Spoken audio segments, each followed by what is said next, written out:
भागवते भगवान को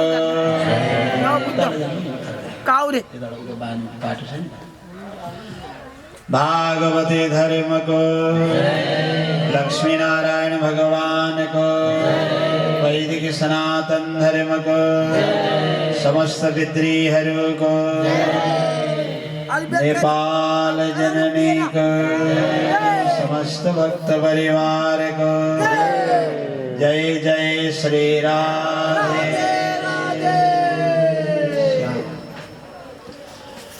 ओम श्री परमात्मने नमः।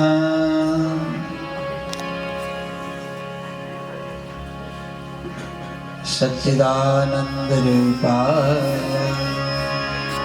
विश्वोत्पत्त्यादि हेतवे तापत्रय विनाशाय श्री कृष्णाय वयं नमः। तापत्रय विनाशाय श्री कृष्णाय वयं नमः।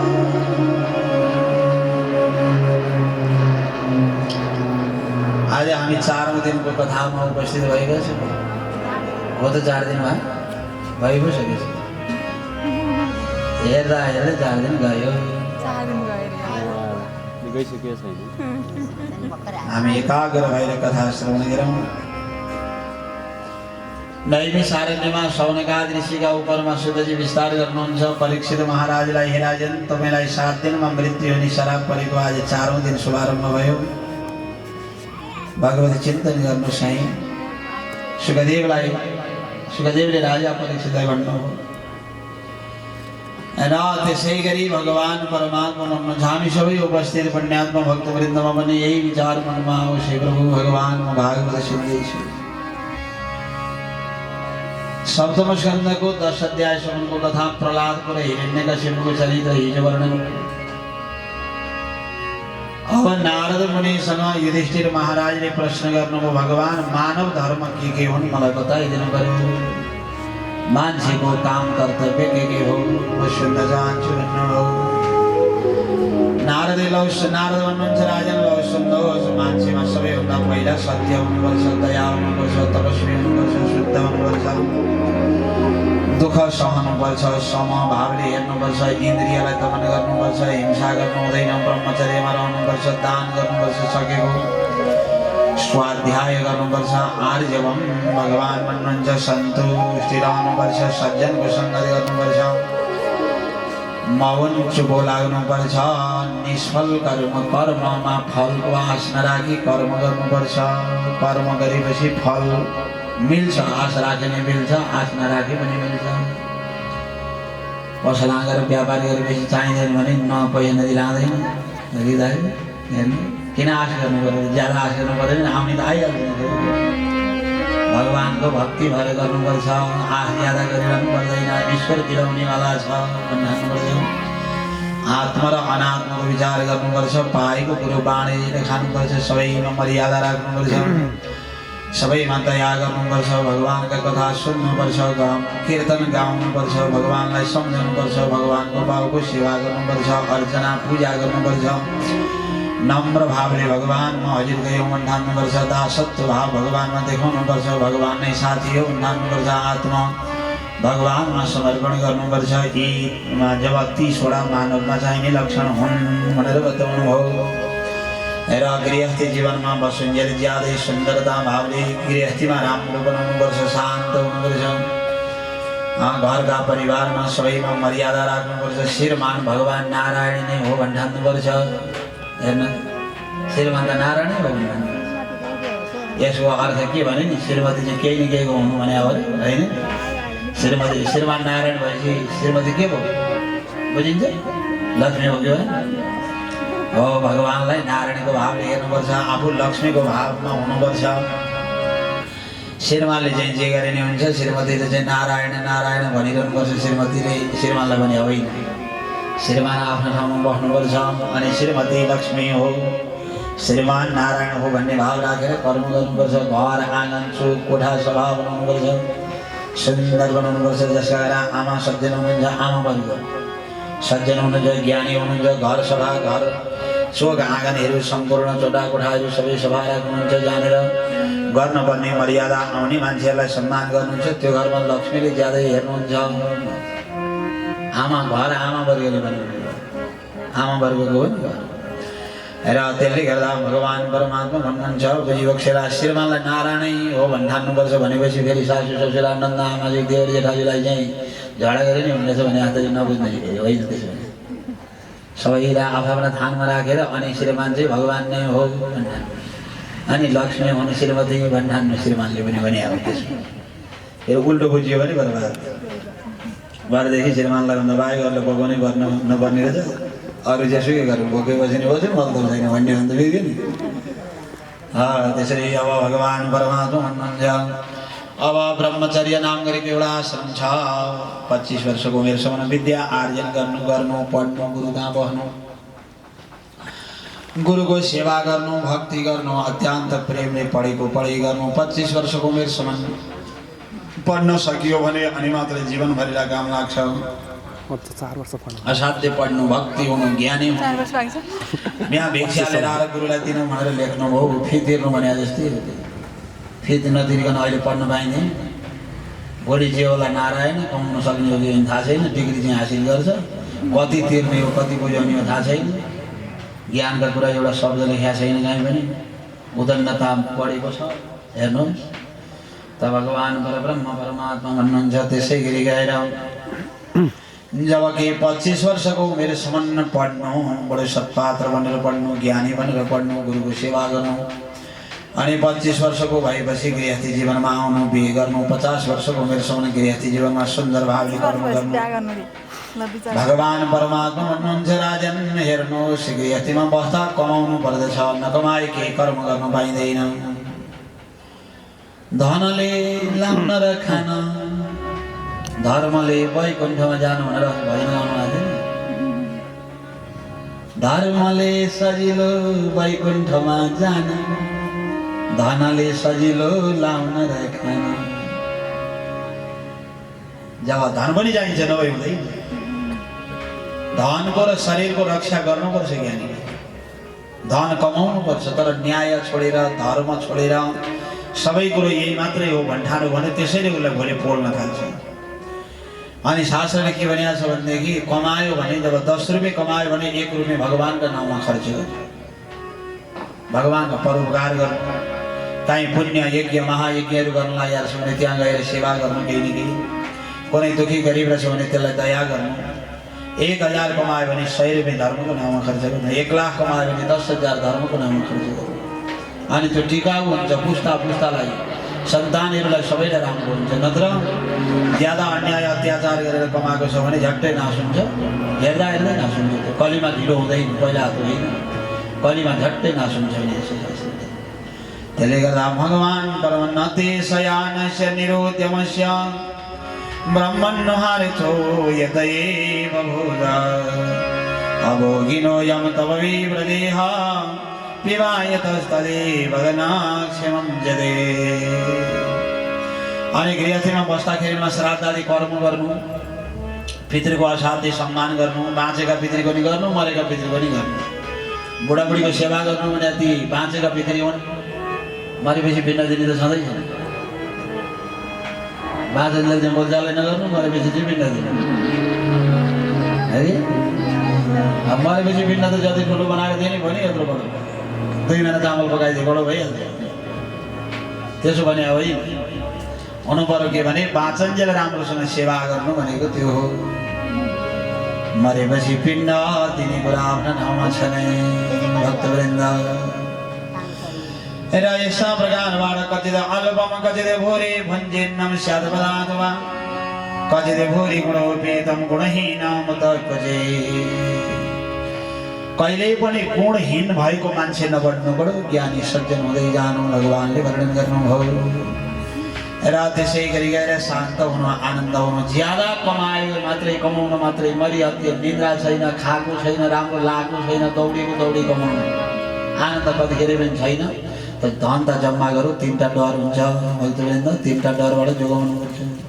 एउटा राज भयो, ज्यादा कमासी राज भयो अनि एउटा चौर भयो भनेको चोरको डर हुन्छ अनि अर्को अग्नि भयो अग्निको डर हुन्छ। यी तीनटा डर हुन्छ भनेर लेखेको छ यहाँ। त्यसो हुँदा हरेक कुरा ठिक गरेर चाहिन्छ। आफूले नियन्त्रण गर्न सक्ने मात्रै भयो भने राम्रो, अशान्ति भयो भने शान्ति कहाँबाट आउने। त्यसो हुँदा हेर्नु संसारमा अहिले सुविधा छ नि हरेक कुरा, तर शान्ति छैन। अहिले सुविधा ज्यादा भयो तर अशान्ति पनि ज्यादा भयो। त्यही भएर हामीले सुविधा संसारमा जे कुरा पनि पाउन सकिएला तर शान्ति पाउन चाहिँ बरु गाह्रो छ भक्तवृन्द। त्यसो भएर हामीले खोज्ने अब शान्ति हो। क्वचिद अल्पम क्वचिद भूरि भुञ्जेन्नं स्यादेव धात्वा भूरिणी गुणोपेतं गुणहीनां तद्भजेत्। भगवान भन्नुहुन्छ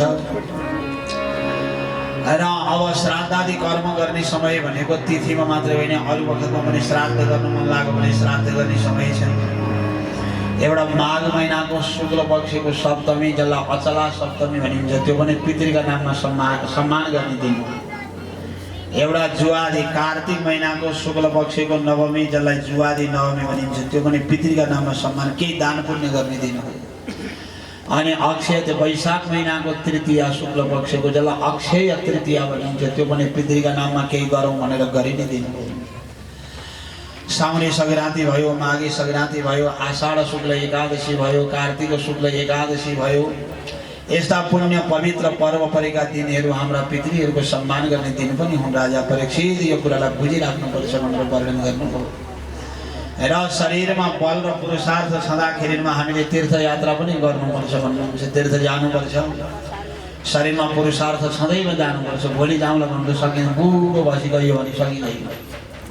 तीर्थ जानलाई बल चाहिन्छ, धन चाहिन्छ, सबै कुरा मिल्नुपर्छ तीर्थ जानु पनि। तीर्थ जाँदा भावनालाई पवित्र बनाएर जानुपर्दछ। अनेक तीर्थ छन्। पशुपतिनाथ एउटा महान तीर्थ हो, 64 ज्योतिर्लिङ्ग तीर्थ हो, चाँगो नारायण आदि गरेका 4 नारायण तीर्थ हुन्, जलसाई नारायण गुडा नीलकण्ठ तीर्थ हो।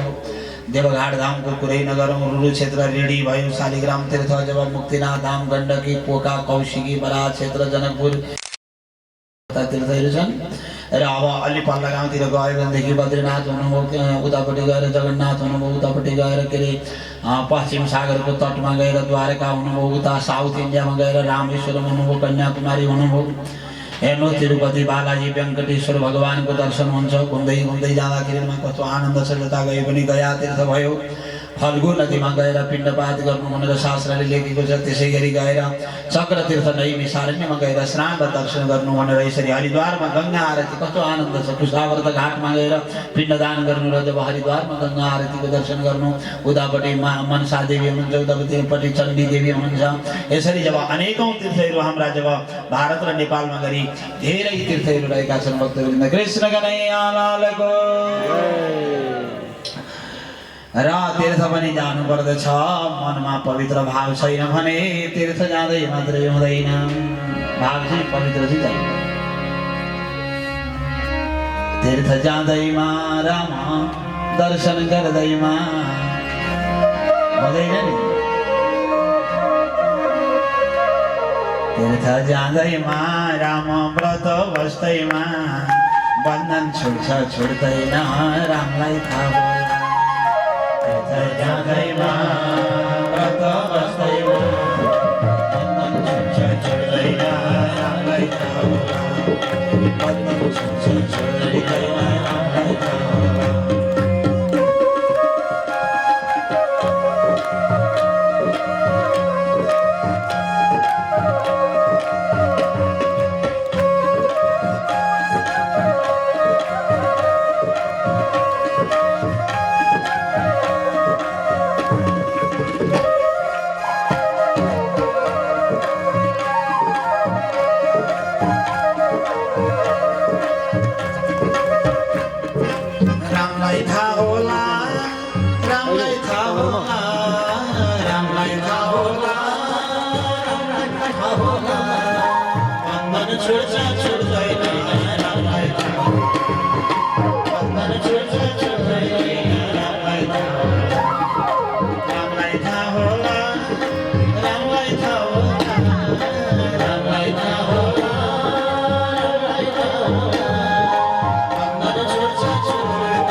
तीर्थ गएर मात्रै हुन्छ भन्ने होइन, भावनालाई शुद्ध बनाएर जानुपर्छ।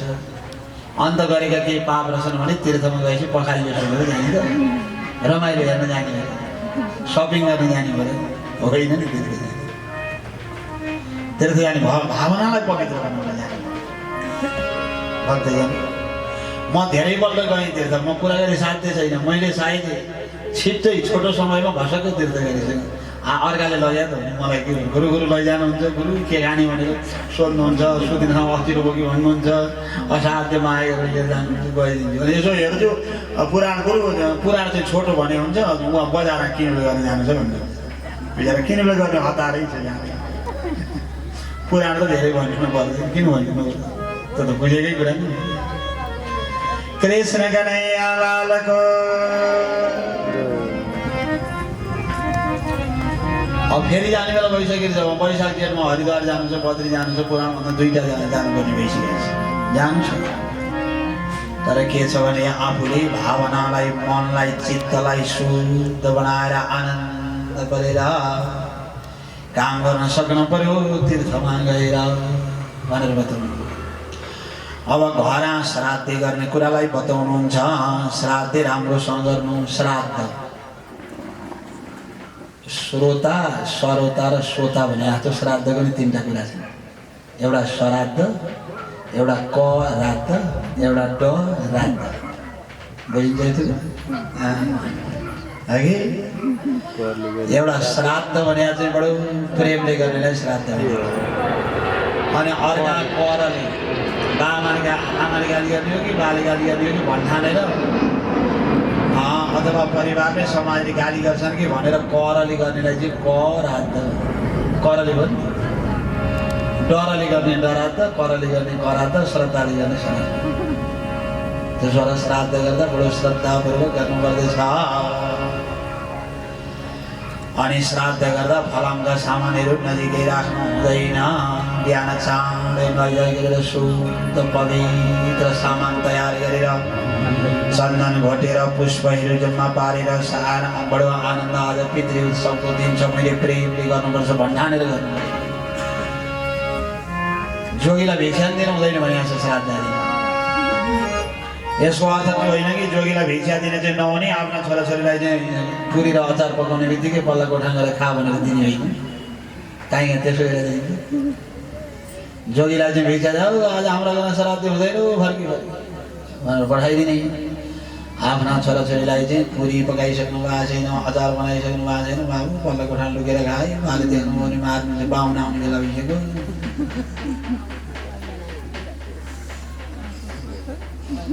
हेर्नुहोस् त बिग्रेको। त्यसो गर्नु हुँदैन। जबसम्म पिण्ड पूजा गरिँदैन तबसम्म कसैले केही पनि खानु हुँदैन भने जस्तो श्राद्धले। नत्र पितृ निराशा बनेर फर्कनुहुन्छ।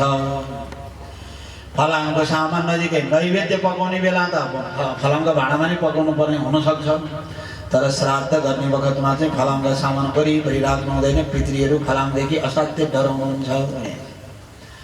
त्यसले गर्दाखेरि जब फलाम राख्नु हुँदैन नजिक भनेको काहीँ मैले देखेको त्यो घरको आमा बिचरा थाहा नभएर याद नभएर त्यो यता कमरा यत्रो बडोमा साथ